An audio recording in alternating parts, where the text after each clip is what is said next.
And right now, though, when you're in it, you just don't see it. And so it's remembering that that perspective really shifts. So if you can go to that version of your future self for a lot of things, whether it's for beauty, for external things, or any kind of advice your older self would give to your younger self internally, like, girl, you're doing just fine. Hey, you might want to take some time off. You don't have to work so hard.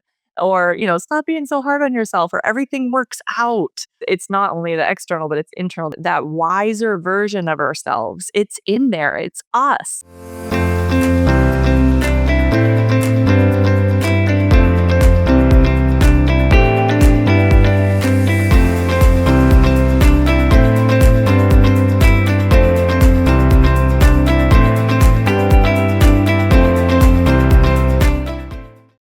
Hi, Skin Friend. Thank you so much for tuning into this week's episode of The Skin Reel. This week, we are talking about the coaching effect and how coaching can be so powerful in changing how we think about things and reframing things in our head that can then help improve our life. And I was a disbeliever about coaching for a long time. Really, I actually just didn't know about coaching until I started listening to podcasts, reading books, and realizing the power of it. And actually, having coaching myself. I'm joined by one of the coaching elite out there, Dr. Sunny Smith.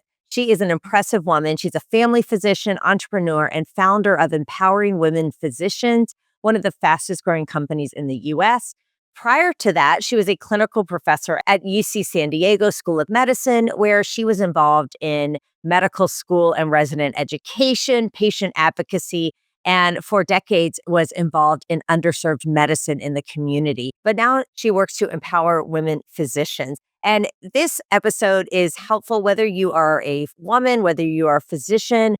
Really, everyone could benefit from a coach because basically a coach just helps you excel at your life and looking forward focus. If you have wondered, what the heck is up with all of these coaches and is coaching really beneficial? You're definitely going to want to stick around for this episode. Dr. Sunny Smith, thank you so much for being here. I have enjoyed listening to your podcast, listening to you talk and speak, and you're super inspirational for the women physician community out there. And I couldn't wait to bring you on to be an inspiration for my audience who are struggling or not sure what to do about their skin, and especially with aging. And so I'm so glad to have you on to talk about really how we take care of ourselves and our mental health really is important. So thank you. Yeah, thank you so much for having me. It's beautiful to see you. You're a physician, a primary care physician, and you have now formed this tremendously successful coaching business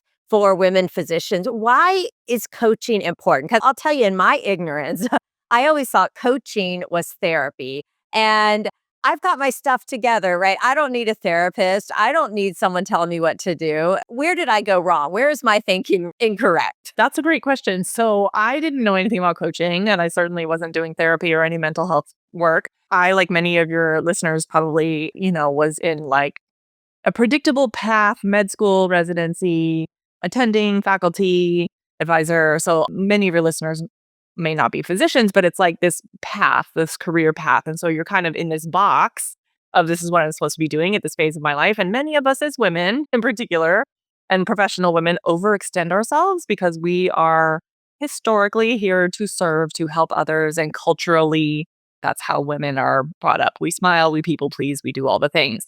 And so that shows up in our work, and that shows up with we drop off the children. If there's children, we carry more of our load of all the things. So I was overworked, as many of us are, and got into an accident. I was in Tahiti, escaping from the busy life, and I broke my arms and my face. I had a head injury, so I couldn't stand, I couldn't sit, I couldn't do anything, I couldn't drive a car, I couldn't care for myself. And so everything kind of came to a screeching halt. And all the things that I thought I had to do, had to do, or the whole world would stop spinning. It turns out the world continues spinning no matter what, no matter who we are. And no matter how much we do in the world, like our kids will get cared for. They will get to school, right? The groceries will get done. The patients will get taken care of. Every single obligation that your listener is having that they think no one else can do, it will get done. And so at that time, I wasn't able to really hold any books, watch television because of the brain injury. And so eventually I found that there were podcasts. I listened to a podcast that said, this is where I found coaching, is completely 100% on a podcast that had been recommended to me by a woman physician. And many physicians had been finding it helpful because they say, no matter your circumstances, the facts, the things you can't control, like broken arms for me, you can change sort of your perspective on it. You can think about, why are you feeling the way you did? And why is that serving you? And so I started eventually, because I was like, why did I get on that bike? I can't believe I got on the bike. This is the worst thing that ever happened. I'm in so much pain. This is terrible. And then eventually just laying and laying and laying for extended period of time, I was like, wow, this really gets me paused to like reflect on my life. And so I really did start reflecting on my life. And I was like, okay, let's look at life when I go back into life, because I took everything off the plate. What do I want? And maybe this is the biggest gift, to really have like a bonk upside the head. It's like, hey, wake up, friend. We all sort of have fallen into these lives that we have. So coaching is something that it doesn't have to be, again, it's not therapy past focused, you're in a bunch of drama. It's like, hey, take an inventory of what your life is right now. Be aware of why you choose what you choose. Because again, a lot of it's cultural indoctrination or the professional expectations at our work, whatever that is. And then say, okay, well, what do you really want? So that's what happened to me. I was like, oh, every day is a choice, even though it doesn't feel that way. Every day we re-choose our same life. And so what do you want your life to look like? And you talked about aging and skin and things like that. And I was like, I'm in my 40s now. Like what we choose in our 20s and 30s, there's like an adult development, right? Just like there's child development. We're in our 20s and 30s, we're kind of like, go, go, go, go, achieve, achieve, achieve, get all the gold stars, do all the things. And then in your 40s, you're kind of like, so you reassess. And then, yeah, I just turned 50 like last month. And I will tell you, when you talk about skin, aging, life, perspective, it's like, oh my gosh, all of a sudden, any of your listeners who have been through this phase of life, you're like, wow, Mother Nature is not messing around. Like all of a sudden, you're like, I really am not 20 or 30 anymore. And so you see things differently. And so, yeah, coaching can help you with anything that you're thinking and feeling about the circumstances of your life. And it can help you create the life that you want to live on purpose and help you believe you can. So that's a long answer to your question. But yes, it helps you look at your feelings, look at why you do what you do, and look at what you want to do on purpose. So much I want to go back and delve into. That was amazing. But yeah, I joke like once you hit 40s and then 50s, it's like it gets real, right? And I think aging, this is one of those things that, especially as women, we think about how we look and we need to look a certain way. I joke that we're not allowed to age past 25, right? We're expected to have babies and still look amazing in bikinis and all these very unrealistic things. And it can be very detrimental to your self-esteem when you start to see those things change, when you put so much value on how you look, which is why, of course, everyone wants to look good, right? I want to look good, right? But you have to have perspective, right? And you have to understand there are things that are going to change. You're not necessarily going to be 25 again, and that's okay. But I think that's so critical with coaching. It's all about perspective, right? Because you could have come out of that accident angry, bitter, mad, and resentful, right? And instead, you flipped it to really reflecting on, okay, where is my life going? And I also feel like kind of in my 40s, I'm like, I was on that train too, right? Med school, residency, fellowship, practice. And now I'm like, well, what do I really want to do for the next 15, 20, 25, 30 years of my life? Hopefully much longer than 30, right? And I don't know if we really give ourselves time in this busy world where we're always just busy, busy. And sometimes I feel like we don't even think about our day. It just unfolds by our to-dos about what do we really want. I think this is huge for women in this midlife, especially like, okay, that got me here, but where do I want to go in the next part of my life? Do you see that a lot with your clients? There's a roadmap on what you're supposed to do up until we got here. There's like kindergarten, elementary school, and middle school, and high school, and often college, and sometimes stuff beyond that. And often in heteronormative or not relationships, there's like marriage, there's children for many, there's raising those children, there's getting them out of the house. And then you're like, wherever you start to be along that road, you're like, okay, well, what's the rest? What is the rest of this time? And as women, we're often see ourselves in relation to others instead of seeing ourselves. Like, I'm a mom, I'm a sister, I'm a, whatever we are to the other humans in our lives. And so, yeah, life. If you look at, like, you talked about these different decades yourself and, changing and self esteem and the way that we look. And most of us haven't loved the way we've looked all our lives. We're not like, oh, I'm amazing. This looks so good. Everyone take a picture of me. Isn't this outfit the best? I look so good today. There's always like a little bit of a disappointment measuring up to these things, especially now with social media. But if we look back 20 years, like the 20-year perspective is so useful. Look how young and thin and gorgeous. And you just look at those things back and you're like, why was I hating myself then? So many people, right? And so for so many things, whether it's our life, whether it's school, whether it was our grades, if you look back at any of ourselves 20 years ago, we weren't like celebrating ourselves. And then you go 20 years forward. So for me, all your listeners, because you thought for whatever age they are, but just add 20 years. And so for me, I'll be 70. And so again, that person 20 years from now would give, it's like almost like a internet saying you see on social media, but it's like the person 20 years from now would give anything to be this healthy in this moment, doing exactly what you're doing right now. I mean, anything to get back to this moment, which is so beautiful and so treasured. And we're, again, even if you're talking skin and age and female appearance, we would give anything to be this appearance that we are now. And in the meanwhile, I'm like, do I put estrogen on my face? Do I put this on my face? Do I put retinol? Why didn't I put all those things on my face when I was young? The perspective is really everything. I always try to encourage people like to try to embrace where they are right now, that this goal for no wrinkles, perfect skin, flawless, whatever, it's not real. Like my son is 11 and he looked at me and was like, "Mom, you have pores." He was horrified. I'm a human. Yes, son, I'm human. That is normal. That is normal skin. Like people don't even know what normal looks like anymore. But it's so true. I have a headshot for when I started in my practice. And I remember looking at it thinking, didn't love it, didn't think I looked that great. Now I look back on it and I was like, what was wrong with me? I looked great. Like I looked so young back then. Why did I not see it back then? Why couldn't I see it back then instead of hating on myself? And you're so right. Yourself, even 5 years, 10 years from now, is going to look back where you are now and think, oh man, I would give anything to be back there, right? And right now, though, when you're in it, you just don't see it. And so it's remembering that perspective really shifts.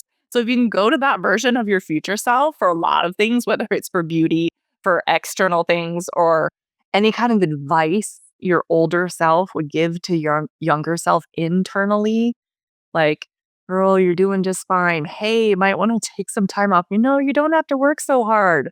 Or, stop being so hard on yourself, or everything works out. It's not only the external, but it's internal. That wiser version of ourselves, it's in there. It's us. It's just further along down the road. What advice do you have for someone to get there? I feel like saying it, yeah, it makes sense and all that, right? And then as soon as we snap back into reality and something stressful happens or you see that unflattering picture, you snap back. It's hard to remember that. So, what advice do you have for people? I think in coaching, there's like this fact versus story. And we think a lot of our story is facts, right? And it's like, there's a famous Viktor Frankl quote who was survivor of Auschwitz. And he says, between stimulus and response, there is a space. And so you can look at what your response is to any of the things that are triggering for you or happening to you or that you're observing, right? We get to extend that space and look at our response intentionally. And also, as I said, the fact versus story. Like, the fact is, I'm 50, right? That's a fact. Everybody would agree. I have a birth certificate. It's not forged. It happened. I'm 50. A few months ago, I was like, boy, I mean, I'm finally waking up to, oh my gosh, like what has happened? And feeling like, wow, it's just a big, interesting, life change because things start changing. And then I almost died in November, right around Thanksgiving. And so right after, the circumstance was the same. I was right about to turn 50. And I was like, I literally changed immediately. And I'm like, I hope I get to turn 50. oh, if only I can get to turn 50. Like I just want to make all those days to get through Christmas, New Year's, and turn 50. And so, like that, there's the circumstance of turning 50, and there's the story, which is like, I can't believe I'm turning 50. Oh my gosh. To I really get to, and this is such a privilege to have more days on this planet. And you could do the same with skin and scars and acne and aging and divorcing and, disability and whatever those things are. There's the fact of it. And like, say you said, my husband's a jerk. Okay, that's not a fact. The story is that he's a jerk. The fact is you're married. Right. And so if we can really just take that one exercise of separating the actual fact that everyone in the whole world will agree on, that you could be like exhibit A in the court of law, here's the piece of paper, like my birth certificate, right? Or like the marriage certificate, or like how tall you are, or like what your skin image looks like, whatever that is, here's the fact. And then I ask myself or my clients, like, what do you think about that? Or how do you feel about that? And it's revealing. It's like kindness, compassionate. It's like an X-ray or MRI or whatever imaging of your psyche. So if you're like, when you look at a picture of yourself, how do you feel? And you're like, I feel embarrassed. So that's the feeling. How do you feel when you think about this fact, right? And this is my feeling. I feel embarrassed. Okay. And then you say like, why? Or because I feel embarrassed because, and like for me, I could say, because I've always kind of been the young and pretty one. Like I've always been a 6 foot tall blonde. And like, people always kind of admired the way that I looked. And that's kind of my self identity. So I feel kind of embarrassed that I'm getting older and that's not the same anymore. And so you're like, oh my gosh, you can have so much compassion for that because we all make sense, right? We got beliefs about how we look from our mothers, from our friends, from society, from all these things. Like it makes sense. We don't have to shame ourselves. We're like, oh, this is a curiosity, compassion, awareness tool. It's like, how do you feel when you think about this fact? Or like the husband jerk example, it's like, you're married. How do you feel when you think about being married? Resentful. Why? Because I think my husband's a jerk. They're like, oh, well, no wonder you feel resentful because you think your husband's a jerk. And then you can say, okay, well, that's just understanding. And then if there's where you want to go, you get to decide whether it's marital. Like for me, it was the bike accident originally that we talked about. Anything that's bothering you in your life, you could be like, well, I'd rather turn down that emotion, like that resentment or that embarrassment or that whatever, and find some kind of emotion that's also true, right? That is like, and I sometimes insert the like, maybe, just maybe, or I'm learning. Like, I'm learning to remind myself, blah, whatever that thing is.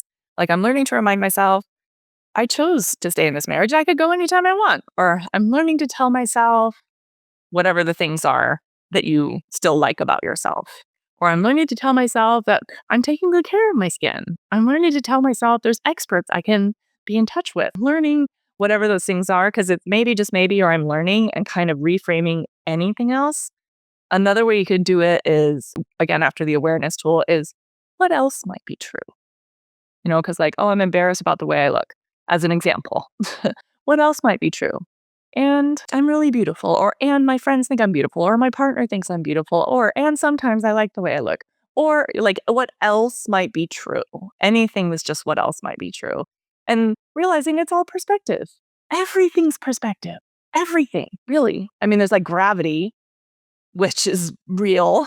I mean, but still you can perceive it because you can go up and have zero gravity, right? Like but I was going to say, like, even the picture that you have behind you, I don't know if the listeners, the viewers will see it, but it's blue. And like my little boy, he's a little bit colorblind with some images. And so he would have trouble saying that was blue, right? It's all perspective. So just reminding ourselves we can reframe would be a word you could use, is reframe. And with that, we say that you can create any result you want to create because you're creating all the results right now. So like, what results do you want to create on purpose? And one of the useful things about coaching is we can reverse engineer that. Okay, if you want, for me, for instance, I wanted to work no more nights, ever, no more nights. I'm not leaving my house because my kid would be like, is today the day you work late? Is today the day you work late? And I'm like, oh, killing me. And he'd be like, moms shouldn't be doctors because then they work late. I'm like, okay, I've decided, right? I'm going to reverse engineer life where I don't work nights. And Many of your listeners might not even know what they want anymore because people stopped asking them a long time ago. So when people don't know what they want, we can say, well, at least you know what you don't want. Like for me, I'm like, I don't want to work nights. Or for someone like, I don't know, I want to not have to do all the dishes all the time. I want to whatever and not want to not be so stressed about money all the time. I want to whatever be shaming myself all the time, whatever those things are. And then we kind of reverse engineer how to do those things. Yeah, I think knowing that you actually have the power to do that, you're not helpless. And you can change that. You can reframe how you see things. And the Viktor Frankl story always just gets me how if that man could survive what he survived and still find beauty, I think he said he looked at a tree every day. That was the only beautiful thing he could see for years in his captivity. And he was able to come through that. I think of that a lot because I think I can pause when I'm getting upset by my children fighting or traffic, right? I can take a moment and pause and reframe that, how that drive is making me feel. So I do think about that story a lot because if he can do it, surely I can work on the things that aggravate me throughout my day. So that's really, really powerful. Yeah, I will add to that is we've had this woman in my coaching program twice, and I just went to see her in person a couple of months ago, right before I got sick. And her name's Edith Egger, and she is also a Holocaust survivor. She is 97 years old. And everyone listening should go get her book right now, either on Audible or printed. Her first one is called The Choice, and she wrote it at 90 years old. It was her first book. And they said, because I presume most of your listeners are mostly women. And she said, people were telling her, write your book, write your book. And she was like, no. And then they're saying, the people that are known from this time, the survivors, are all men who've written books. And she was like, oh, that actually is important. And my opinion does matter. My perspective does matter and is unique. And so she talked, when you talked about the, choices and experience and suffering, she says, first of all, of course, there's no hierarchy of suffering because people will tell her, like, well, my experience is nothing compared to yours. She has a PhD in trauma and psychology and talks to people. She spent her life doing that. And she says, but you always have choice. And so when she was given the situation she was in, she gives a lot of examples. But for instance, we had a choice at the end of cannibalism versus eating grass. And she said, I choose grass. And then she says, and it's very powerful, as you can imagine. And she says, and then when I chose grass, I saw I get to choose this blade or that. And it's like to see that and see that as choice. And she says, the biggest prison is in your mind, and the key is in your pocket the whole time. And so it's just very fascinating to read and hear that perspective, whether it's, in book or in audio form. And then she has another book that came after it called The Gift, which kind of reframes these things too. And it's all about, really, it's all about reframing psychology, looking at things in ways that help you, identifying ways that don't help you. So again, these are very extreme circumstances, but it makes you look at human psychology and you apply it into regular life. And she says things like, if someone comes into my office and is like super upset that their husband bought them a white Cadillac and they wanted something else because she was practicing in La Jolla, which is like a really nice area. She's like, that's not the pain. It's that no one ever listened to what they felt and they didn't feel loved. Like it's always something deeper that someone's really getting upset about. The people who are here who are like, say we're, upset about our skin. It's not about the skin. It's about why do we had to be perfect to be loved? Why do we need external validation?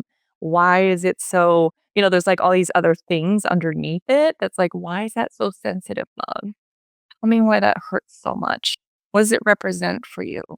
And then it's like, oh, if you really answer the questions, it can be a lot deeper than that. You hit the nail on the head for sure. First of all, I cannot wait to get those books. I think that's amazing. And it just goes to show it's never too late to do something. I'm 44. I'll think, oh, why start a podcast now at 42? What's the point? As if I don't have all this life ahead of me, right? So it's never too late. Oh my gosh, yes. I'll just offer, she's a New York Times best-selling author at 90 and on Oprah at 90. Amazing. I hope it's an Audible because I'm definitely getting that.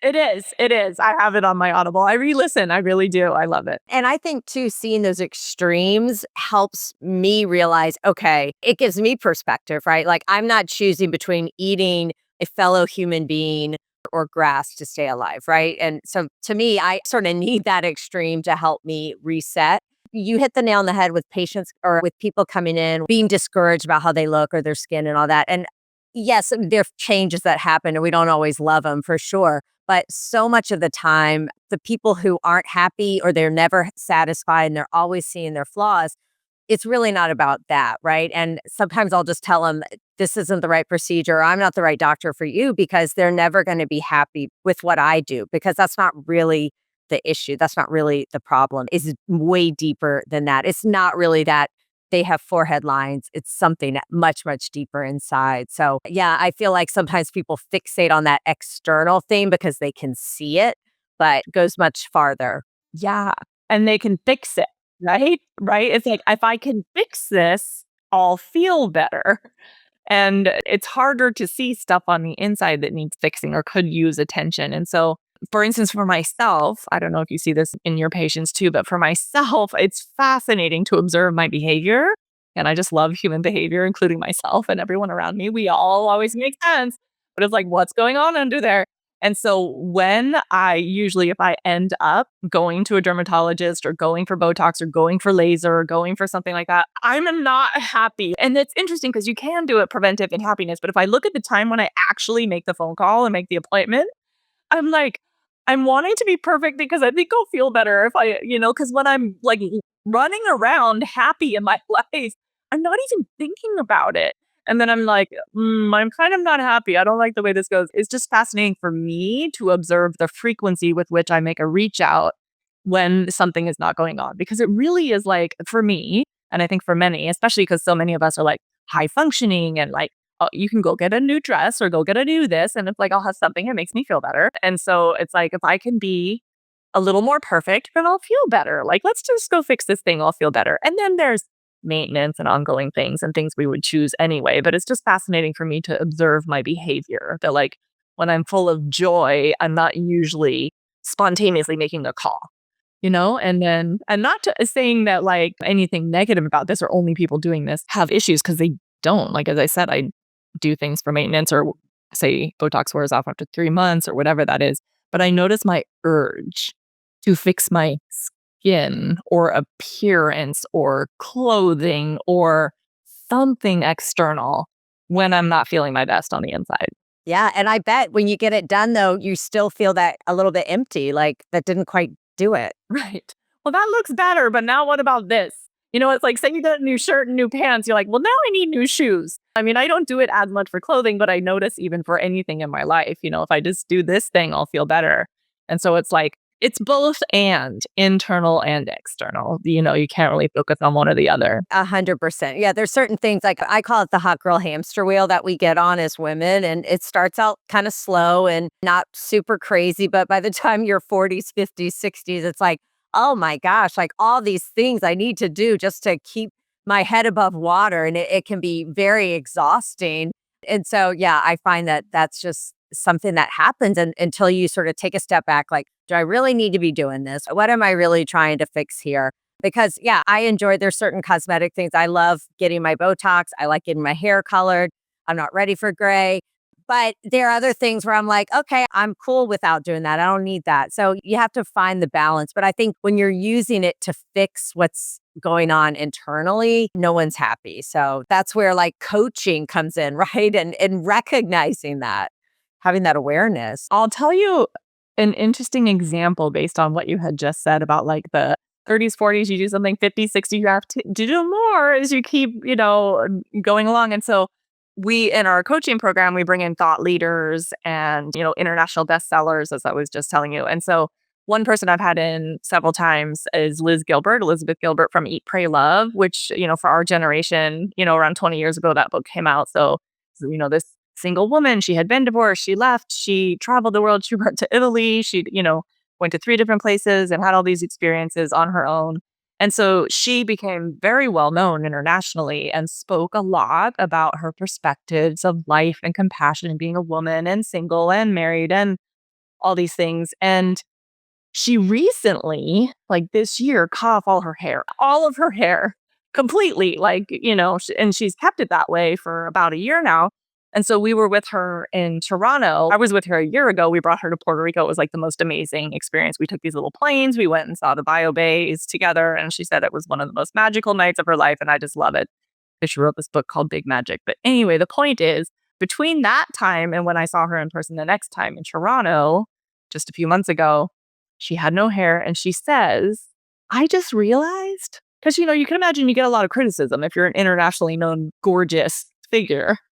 And she's probably near 60, late 50s now. And she's like, I just realized how much maintenance it was to have my hair cut and colored and always looking pretty and makeup. And I looked at how much of my life I was trading, and she just looked regular. Like if you look, not regular, she's beautiful, but like if you look back, say 20 years, her book first came out. Anybody listening can actually, Google these things, so it's all public. She like wore a decent amount of makeup and her hair was a little bit more curled. And then like another decade went and it was still very blonde and, colored, but less makeup and more natural-ish.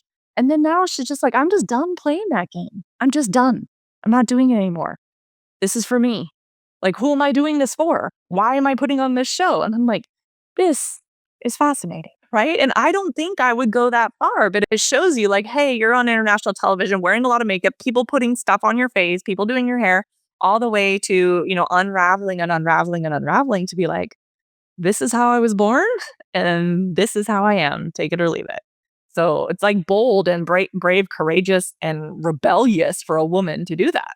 I love that. I'm definitely going to Google that too, because I remember when that book came out and reading it. And yeah, I mean, it can feel exhausting, right? All these things we feel like we have to do on top of all our other expectations. It can be so overwhelming. And like the dudes mostly just wake up and leave the house. We're like, well, how did this happen? Yeah, I think my husband, I don't think spends, you know, 3 minutes of his whole life thinking about these things. Yeah. But, again, it's like, I guess it's up to us, right, to recreate that narrative and what mindset. And that may change, right? Like Elizabeth Gilbert, when she was first coming out with her book, she wasn't there. She wasn't ready to do that. And now, and also, I feel like you get criticism no matter what, right? Like you look great, you look beautiful. People are still going to criticize you. So I get her point. Like, what is the point then? Why am I doing this? Exactly. It's a fascinating brand new example because it just sort of happened. We're hearing a lot about menopause, or maybe I am, because that's the world I'm interested in. And I'm hearing more women in 50s, 60s speaking out, being vocal about the struggles of menopause and what their life has been like. And I feel like for so long, we've kind of just like forgotten about women as the reproductive age. And then it's like you go straight to grandma and that's it.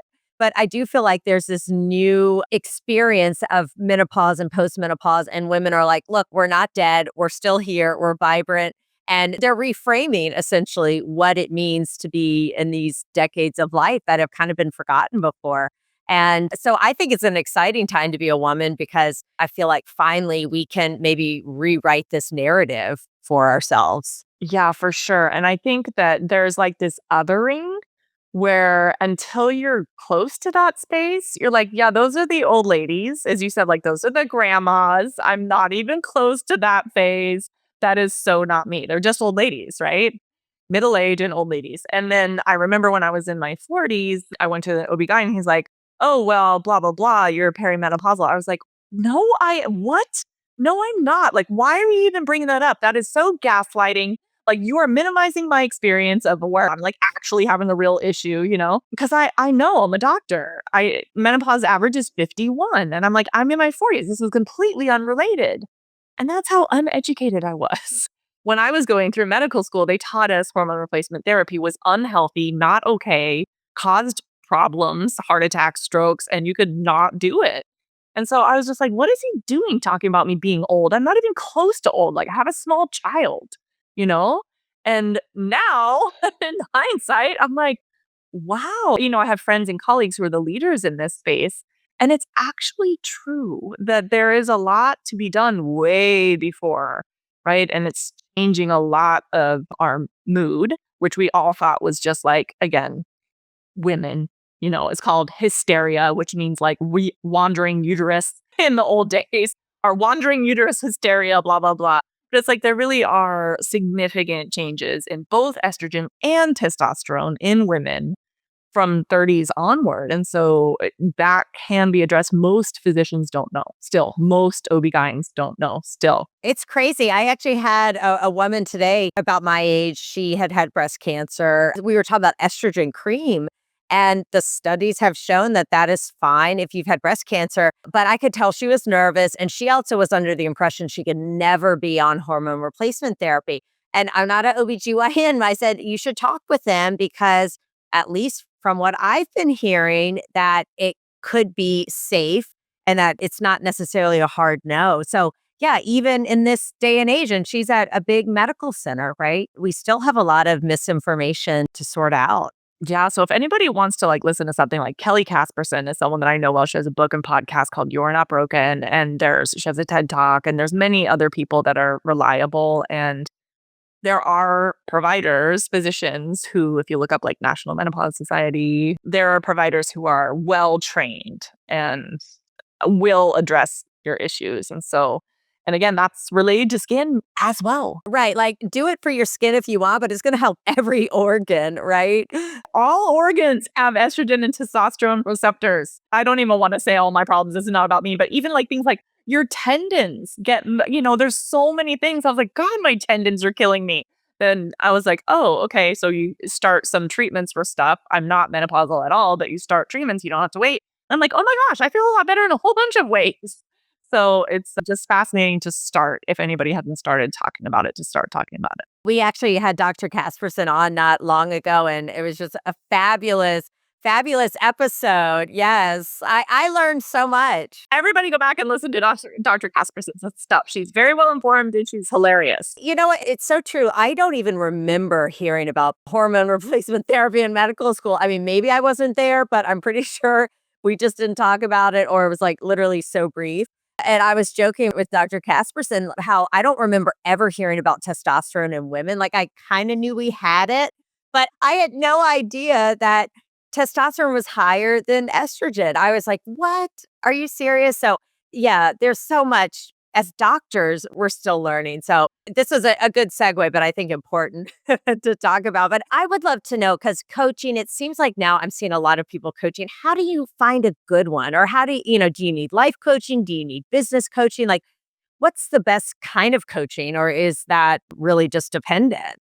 I think it depends on who you are and what you need and what you're looking for. So I would say ideally, most coaches will have a similar-ish mental construct if they've gone somewhere and trained, and certainly if they were certified, because the mental construct is that, in medicine, is that there's a diagnosis, like something wrong, and a treatment plan that we give.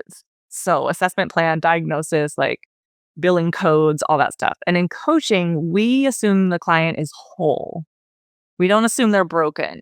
We assume they have all the answers inside of them. Not in me, in you, right? And I can help you find them. And if you need a little mentoring, because I'm a few steps ahead of you on something, say business, I can give that to you. However, again, we really want the answers to come from the inside of someone. Like, remember, I was like, if you look at a picture, I would never say, don't you feel embarrassed of that picture? I would say, how do you feel? And when I say, like, what do you want your life to look like? I don't say, don't you want to work less? I say, what do you want? And so ideally, your coach will probably have been certified, and you can be rest assured that there are some kinds of training standards if they had done that. And then, a good way to do it is referrals, someone you know. And then another way to do it would be if they have some way to interact with them, like, as you mentioned, Dr. Casperson has a podcast or is on your podcast. Or so you see if you kind of like say someone was listening to this and thought that, oh, that's Sunny, she sounds great, whatever, they could go check out my stuff, right? And they could look for referrals, testimonials, etc. I mean, our program actually has data and they can find me in the published medical literature, but most coaches are not going to be published in the medical literature.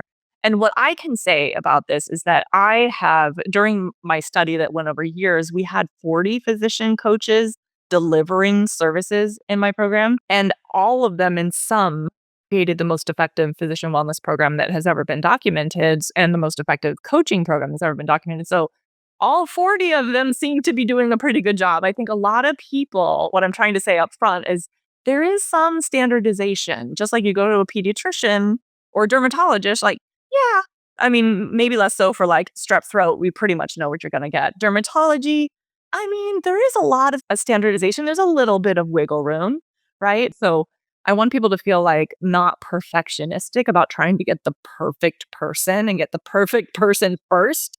Because chances are, if you start coaching, you're going to see the value because in evidence based randomized controlled trials, it works over and over and over again. So it's like the intervention, trust the intervention and the tool. And then the individual human is delivering that intervention that is proven. So, I mean, there are like if they're looking for physician coaches, there's directories of physician coaches. If they're looking for a business coach, again, it's kind of like reputation. What are you looking for? Listen to their stuff. And I think it's important to know you can change too. Like you might need someone gentler, right, with their approach. And then maybe there's another time in your life you need someone super direct. Or, I just think people should know it's okay to switch or to move. Someone might be right for this season and then this other whatever you're going through, someone else might be better. And I love that you said we can be so perfectionistic that we need to not worry about being perfectionistic about this, that it's really more you doing the work and this person is sort of helping you do that versus the person themselves being the magic sauce, right? Exactly. It's like interestingly in therapy, there's so many kinds of therapy that people can do. And what they have found, I'm sure you know, is that it's the relationship that is more helpful necessarily than what exact therapy you do. And in coaching, it is the client, right? And their willingness to do the work and reflect that creates the outcomes much more so than who your coach is. Yes, there's interpersonal dynamics, but I've had a lot of clients and some of them are like with multi-million dollar businesses now. In fact, Kelly's such a great example because I coached her once and she told me she was dabbling in women's health and going to create a podcast. And I was like, wait, are you dabbling or are you really doing this? And she's like, well, I mean, I'm dabbling. I'm like, really? And then she paused and she's like, okay, I'm not a dabbler anymore. I'm like, yeah, because people who make a big difference in the world, they don't call themselves dabblers. So she went forth and now has a book and, the top podcasts and da da da. And I can coach other people. And I would never, ever shame any of them. We all believe that they got what they came for, right? But it depends what you get. I'm the same intervention. And what people get, like some people come in and they're with relationship troubles, and some of them leave deciding to get divorced, and some of them leave deciding to stay married, and some of them, are unhappy with their work, and some of them choose to find ways to love their work, and some of them choose to find ways they want to leave their work and find someone else. So it's really the client applying the tool. Because I can't tell you how many coaches I've had, and I would absolutely not be who I am today without the series of coaches that I have used for different things, as you said. I feel like too, I'm hearing a lot about coaching, but it could just be because I'm in communities that do it. Is this something that is more broadly accepted nowadays, or do you think we're going to get there? Oh, yeah. I mean, first of all, of course, I think every human deserves a safe space to talk about what's going on in their inner world. In fact, I would invite everyone here to ask their friends, how do you feel? How are you feeling these days? How do you feel about life? Because we just don't talk about our feelings. We're like, our kid went to school and then this did this and this guy was a jerk. It's like, those are the circumstances of our life. How are you feeling about everything? How are you? So I would say open to talk about feeling with other people and mental health and just your experience of this life. So every person deserves that in their life. And every person, I think, deserves a coach. It would be lovely if, say, healthcare insurances would cover it, right? But they don't. I think everyone should have access to this or would benefit from access to this only if voluntary. You would never want to force it on someone because you have to be coachable. However, where has it been in the past? Like now it's repeatedly studied in outcomes in top medical journals because physicians are in such distress. However, In the past, the people who had it at our hospitals were the C-suite. Because why does the C-suite get it and not boots on the ground? A, it costs money, right? And B, because it's effective and the ripple effect of those people is huge.